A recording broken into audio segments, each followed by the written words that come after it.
Terbang, cerita pendek oleh Michael Harrison.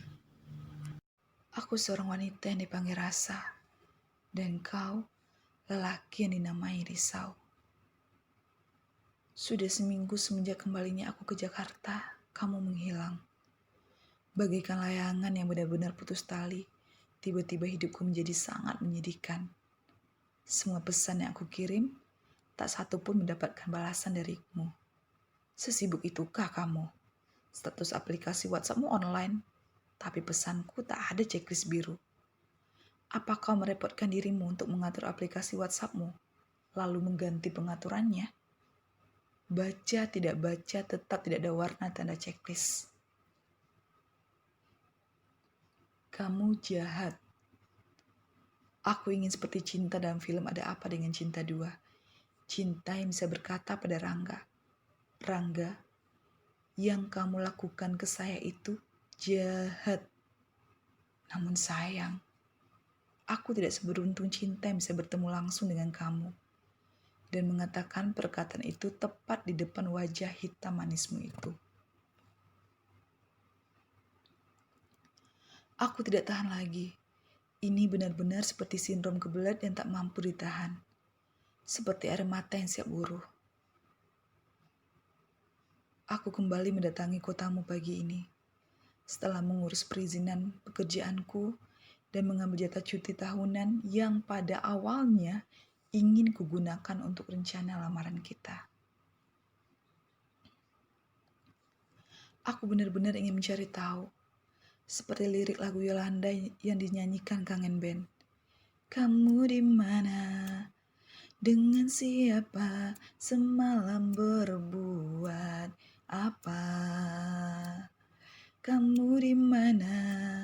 Dengan siapa? Di sini aku menunggumu dan bertanya. Aku benar-benar ingin mencari tahu. Pukul 9 pagi di kotamu. Ya, aku telah sampai lagi di kota yang baru seminggu lalu aku tinggalkan. Aku yang saat itu kau minta datang ke kotamu. Aku yang kau minta untuk berkenalan dengan sahabat, keluargamu. Aku yang kau janjikan sebuah ikatan sembari melihat rumah impian kita di kota ini nanti. Ya, aku yang mengalah saat itu dan mengatakan bersedia mengikutimu di kota ini menghabiskan hari tua kita. Aku kembali menghapus air mata yang menetes. Kau bagaikan layar tancap di memoriku. Bandara ini seperti sebuah drama yang mempertemukan kita. Seminggu yang lalu, aku sampai di kota ini pukul 18 WIB. Dan aku duduk di kursi tunggu besi itu bersama sebuah koper, mengenakan baju putih lambang kesucian, dengan celana jeans hitam yang mungkin saja sudah menjadi tanda akan bergabungnya sebuah pertemuan suci yang kuharapkan. Aku duduk di sana, sembari mengirimmu sebuah pesan. Sayang, aku sudah sampai dan aku duduk di kursi tunggu dekat tiang berwarna kuning. Iya sayang, 10 menit lagi aku ke sana. Maaf ya, deadline-nya hari ini. Tapi jarak dari kantorku dan bandara tidak terlalu jauh. Kamu sabar ya? Baiklah. Aku mencoba mengerti posisi dan kerjaanmu. Bagiku itu tak masalah. Menunggu sesaat tidak akan membuatku membenci kata menunggu. Toh, pertemuan ini sudah sangat lama kita rencanakan, bukan? Ya, setelah menjalin hubungan lebih kurang 2 bulan dan tepat di hari ulang tahunku, kamu mengirimku tiket dan minta aku berkunjung ke kota ini. Karena jatah cutimu tinggal sedikit dan akan kita gunakan untuk acara lamaran semestinya. 45 menit waktu berlalu. Lantai bandara yang tadinya hitam karena kotor, bahkan sudah putih karena dipel abang-abang kebersihan. Dan saat ini justru menjadi hitam lagi karena kejatuhan kue coklat seorang bocah berusia sekitar 5 tahun. Aku masih sabar menanti. Aku mulai resah. Aku asing di kota ini. Dan aku senekat ini datang ke sini. Aku kembali mengedarkan pandanganku ke sekitar, mencoba mencari jawaban. Mungkin saja kamu telah datang. Dan benar saja, aku melihat kamu dengan kemeja putih yang sudah kamu gulung hingga siku. Aku sangat mengenal perawakanmu, meski hanya kulihat dari layar ponsel 2 bulan ini. Aku biarkan handphoneku berdering, dan namamu muncul di sana. Aku hanya ingin membuatmu sedikit bermain dengan kata mencari. Dan yap, kamu berhasil melihatku. Kamu berdiri di tempat, tersenyum manis, kemudian segera menghampiriku. Tanganku bergerak dengan sendirinya menjabat tanganmu, dan kau balas dengan usapan lembut di punggung tanganku sembari mengacak puncak kepalaku. Akhirnya, kamu sampai juga di kota ini. Ya, ujarku malu. Malu-malu kucing. Ya, ini adalah awal pertemuan kita secara langsung sebagai sepasang kekasih yang memiliki komitmen. Dulu, kita setiap hari bertemu di bangku sekolah dasar. Kemudian aku pindah ke kota lain untuk meneruskan pendidikanku. Dan kamu juga pindah ke kota ini untuk meneruskan pekerjaanmu. Aneh, justru cinta mulai menyapa di saat kita berada di kota yang berbeda melalui sebuah statusku yang kau komentari. Kemudian berlanjut jadi bertukar pesan, bertanya sesaat, lalu mulai menjurus ke pertanyaan seperti biasa. Apa pacar kamu gak marah? Tanyamu. Enggak, aku gak punya pacar, jawabku sembari senyum membaca pesan darimu. Aku sudah tahu maksudmu. Masa sih orang seperti kamu gak ada pacar? Iya, begitulah nyatanya. Aku sudah malas pacaran. Aku ingin mencari seseorang yang bisa berkomitmen untuk masa depan. Orang tuaku sudah memintaku menikah, tapi mereka ingin aku mendapatkan pasangan dari lelaki yang satu daerah denganku. Dan betapa sulitnya itu di sini. Sama, aku juga diminta orang tuaku mencari pasangan dari daerah yang sama. Dan aku juga ingin segera berkomitmen, ujarmu. Dek, dek, dek. Jantungku berdetak sangat kencang. Senyum berubah menjadi rasa riang yang membuatku terlonjak, lalu mematahkan dipan tempat tidur di kamar kosku. Oke, tidak masalah. Mengurus dipan bukanlah hal sulit dibandingkan masalah hati ini. Kamu kerja di bidang apa sekarang? Pertanyaanmu lagi. Di bidang kesehatan, jawabku. Wah, cocok dong, ujarmu. Maksudnya, jawabku. Iya, cocok. Nanti kalau anak kita sakit, ada mamanya yang bisa menyembuhkan dan merawatnya. Dan aku yang bisa menjaga kalian. Perempuan sesederhana itu kadang hanya diberikan kalimat seperti itu langsung melayang. Dan dari sanalah kita mulai bertukar kabar dan menjalin komitmen ini. Dari pertemuan di bandara itu, kamu mengantarkanku ke sebuah penginapan. Lalu kamu memintaku beristirahat setelah membawakanku makan malam yang dibuat oleh kakak sepupumu. Kemudian kamu berpamitan pulang. Keesokan harinya kamu datang sangat pagi. Sebelum kamu berangkat ke kantormu, kamu menyapaku terlebih dahulu, lalu kamu kembali kerja. Kamu menawariku untuk mengantarkanku ke rumah kakak sepupumu. Dan jujur saja, aku malu jika seorang diri ke sana. Jadi aku memilih bertahan di penginapan ini. Siang hari di jam istirahat kantormu, kamu datang mengajakku makan siang di luar. Dan kemudian membujukku ke rumah kakak sepupumu. Kamu meninggalkanku di sana, sementara kamu kembali ke kantor. Dan untunglah kakakmu sangat baik menerima kedatanganku. Kakakmu yang terlihat sangat cantik saat sedang hamil muda. Kamu tahu, aku bahkan sudah bermimpi sejauh ini, membayangkan aku hamil muda dan ada kamu yang kutunggu pulang kerja. Sore harinya teman-teman dekatmu mulai berdatangan. Kata mereka Mereka diminta ke rumah sepupumu ini atas permintaanmu untuk mengenalkan aku.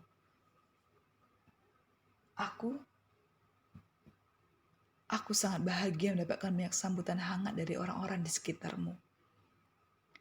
Hingga malam, aku berkelakar dengan mereka. Namun kau tak kunjung datang. Pukul 21 malam, kamu menelpon dan mengatakan, "Sabar, kami tiba-tiba harus melakukan tugas di lapangan." Aku terima. Hingga kau datang, aku begitu senang. Karena kamu menjanjikan akan mengajakku menonton di bioskop berdua, sembari menikmati popcorn yang gurih dan aliran air es yang dingin di tenggorokan. Berpegangan tangan lalu hanyut dalam tontonan di layar lebar. Siapa sih sepasang kekasih yang tak ingin jalan berdua setelah jarak yang mereka lalui berhari-hari? Namun aku tahu persis malam itu rencana kita gagal, karena sahabat dan saudaramu ingin berjalan bersama kita, hingga akhirnya keinginanku pupus. Kita berkaraoke bersama, kemudian menikmati angin malam di sebuah jembatan mewah yang juga ramai dikunjungi warga sini. Kamu metik dawi gitar dan banyak lantunan nyanyi di sana. Tapi jujur, ada satu lagu yang mengganjal saat itu. Kamu menyanyikan sebuah lagu dari Silon Seven yang berjudul Betapa. Seminggu setelah kau pergi, teman silih berganti menghiburku. Semua orang menikmati petikan dawi gitarmu, namun justru ada tanda tanya yang terlintas di hatiku saat itu. Keesokan paginya kau tunjukkan aku tempat makanan favoritmu. Kau bercerita bagaimana kau menyukai ikan goreng balado dibandingkan yang lainnya. Kau tunjukkan aku sebuah rumah yang akan menjadi tempat untuk kita nanti membesarkan keturunan kita. Sebelum akhirnya kau mengantarkanku ke bandara. Dan setelah hari itu kau hilang. Lagu-lagu kangen yang dinyanyikan Dewa 19, yang setiap hari dulunya nyaris kau nyanyikan dengan emosi rindu, kini terasa bagaikan sebuah salam perpisahan. Semua kata rindumu semakin membuatku tak berdaya menahan rasa ingin jumpa. Percayalah padaku, aku pun rindu kamu. Ku akan pulang, melepas semua kerinduan yang terpendam.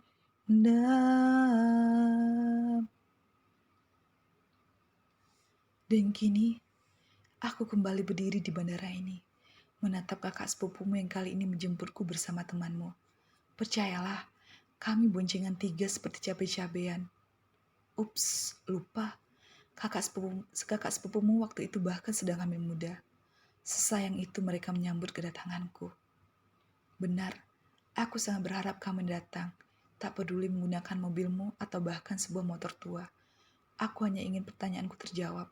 Kamu terbangkah dan lepas kendali? Hingga malam tiba, kamu tak menampakkan sekalipun wujudmu di sini. Bahkan pesanku tak jua mendapatkan balasan apapun dari kamu. Sesakit ini ternyata menaruh hatiku padamu. Keesokan harinya, aku dan temanmu mendatangi kantormu, berharap bertemu denganmu. Kami bahkan rela duduk di masjid depan kantormu, sembari meminum segelas aqua kecil. Dan ya ampun, bahkan sedotannya sudah hancur kugigit. Selama itukah kamu terbang dan menghilang? Karena hati yang terus berkecamuk, ku datangi ruanganmu. Namun nihil, kau tak di sana. Kau tega. Sore kembali datang, dan bahkan wujudmu tak jua nampak. Kau terbang lalu mengembara. Hingga akhirnya aku memutuskan membeli tiket untuk esok hari kembali ke kotaku. Cukup aku menghabiskan air mataku. Cukup aku merendahkan diriku sendiri. Malam ini, bahkan keluarga sepupumu mengajakku menikmati keindahan kota ini, bermain di alun-alun kota ini. Aku tahu mereka berusaha menghiburku. Tapi apa salah aku berharap kamu muncul saat ini di sini? Kakak sepupumu terlalu menyayangiku mungkin. Dia menunjukkan sebuah pesan dari mantan pacarmu. Kak, seriusan rasa kesini. Bahkan sampai mendatangi kantor Risau. Risau baru saja menghubungiku dan bilang dia kesal bercampur kecewa melihat rasa muncul ke kantornya. Sakit. Air mata itu menetes lagi.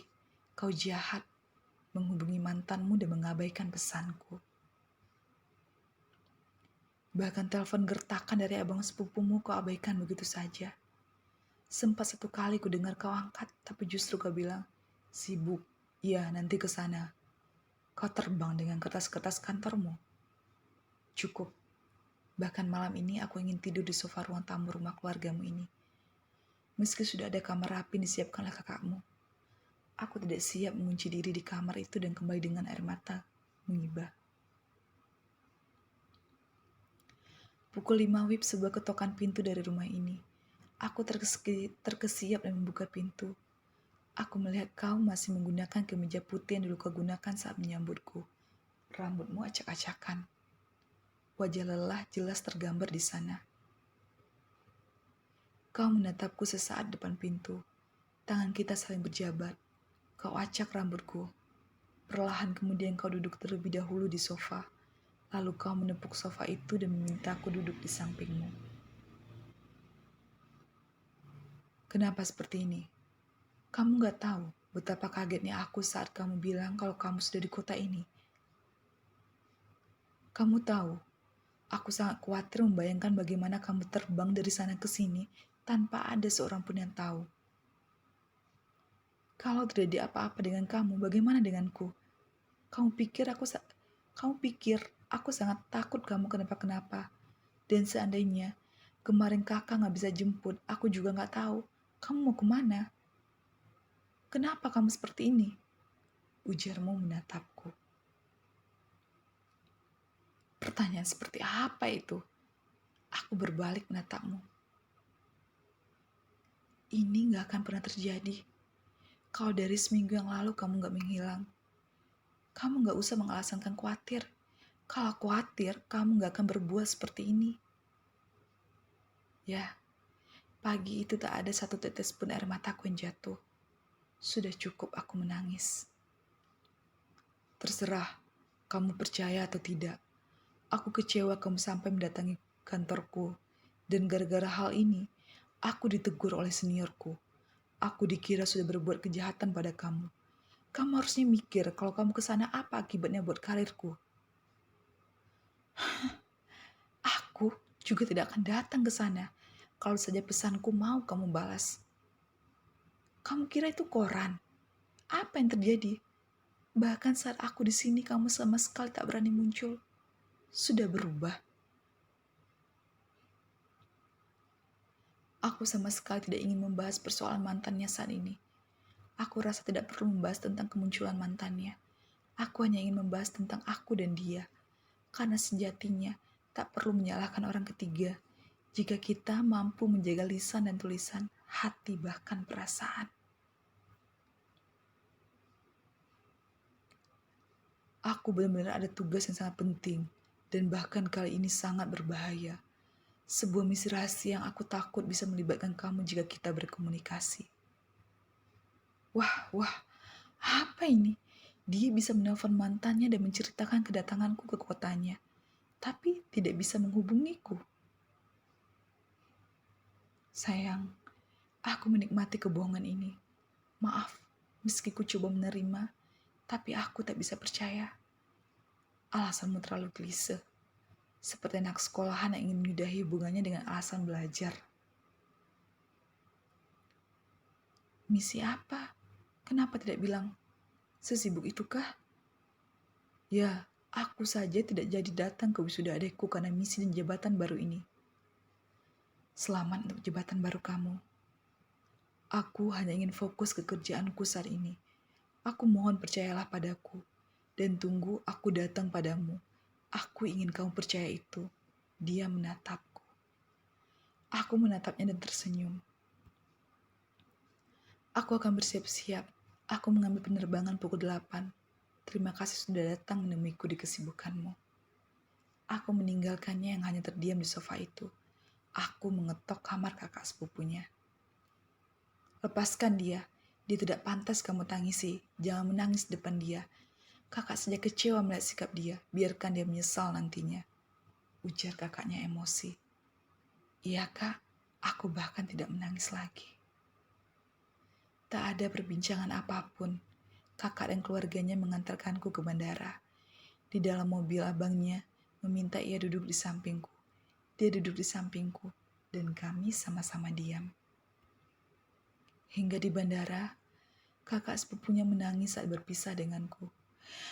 Apapun yang terjadi, jangan lupakan kakak ya. Iya kak, jawabku. Kemudian aku dan dia bertatapan sesaat. Aku balik. Iya, hati-hati. Dia mengusap kepalaku. Dan aku tahu, itu adalah terakhir kalinya kami bertemu. Dan hubungan ini akan terbang bersama kepulanganku ke kotaku. Hubungan ini terbang dan mengambang di angkasa. Kau terlalu jahat menawar hati ini. Aku terlalu senang hingga lupa akan ada yang namanya pengkhianatan. Kita bertemu melalui sebuah media dan kulepaskan cintamu di udara. Aku menikmati rindu yang terbang, cinta yang redup, lalu perasaan ini akan lenyap meski tanya tak pernah ada jawaban. Aku hanya tahu kau terlalu jahat saat terbang bersamaku. Aku atas nama rasa akan menerbangkan kebebasan untukmu. Tak usah kau selalu risau dengan hubungan yang menyakiti ini.